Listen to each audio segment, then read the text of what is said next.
We have Charlie, who is a person whose mind is brilliant in many ways, but has suffered from that stigma of, you have mental illness, you're a failure. At Hopewell, the beautiful thing about Charlie's stay here is that he has discovered that he has some skills that are really valuable to us. He's an experienced glassblower, he's an experienced welder, and he's got a constant quest for knowledge. I think when he got here, he found out that even though he was ill, he could still learn things and do things in a really non-stress environment. And it turned out they just happened to have an opening, and they just happened to have a scholarship. And we just happened to need some place. This is the first time in 30 years that I personally haven't been afraid of a phone call at night.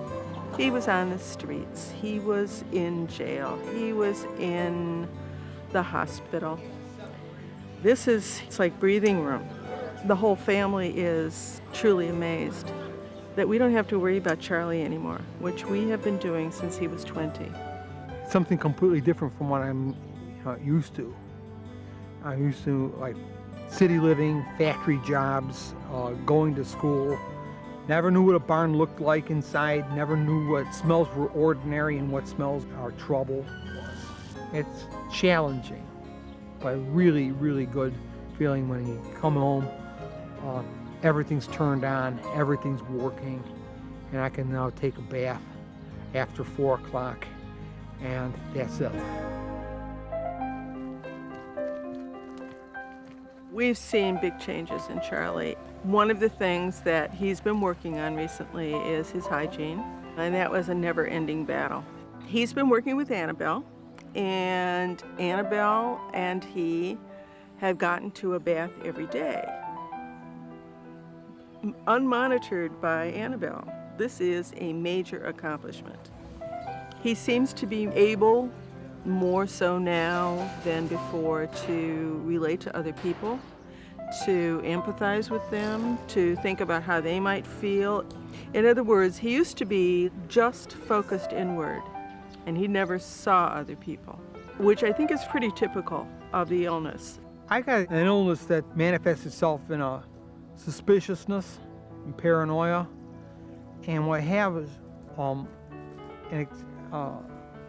opportunity to ask people, is this thing that I think I'm experiencing real, or should I go back and rethink it?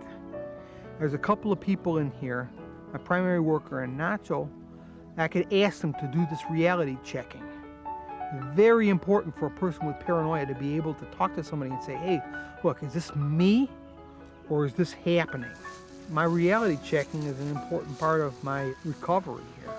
I hope to be able to become a harder worker and less tied up in myself, and that's happening. If it works for the person, and I can't imagine it not. I can't imagine why it wouldn't. Especially for those people who have just been through it all. Not only the families, but the people.